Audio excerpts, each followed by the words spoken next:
السلام عليكم ورحمة الله. النهارده هنعمل بقى صينية جلاش باللحمة المفرومة سريعة وخفيفة مش هتاخد منك ثواني. هنجيب بصلتين كبار وهنشوحهم، وبعدين هننزل عليهم هنا باللحمة المفرومة بتاعتنا، وبعدين هنحط عليهم ملح وفلفل وجنزبيل وجوز الطيب، وهنعصج اللحمة بتاعتنا. مش هتاخد منك 10 دقايق، أكلة سريعة وخفيفة جدا على المعدة.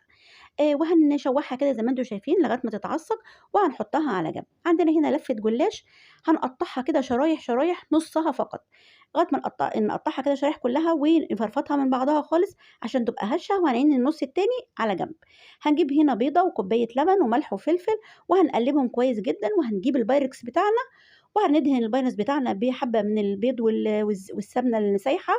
وهنحط بقى ايه نص الجلاش الاول، وبعدين هنحط عليه كده معلقتين من اللبن والبيض، وبعدين هننزل بقى عليه هنا باللحمه المفرومه والفلفل والزيتون، وهنقطع بقى نص لفه الجلاش التانية، وهنحط بقى بقيه الصوص بتاعنا اللبن والبيض، وهنحط نزينها بقى بحبه البركه والسمسم، وندخلها على الفرن 180 درجه، والف هنا. وما تنسيش بقى اللايك والشير والاشتراك في القناه.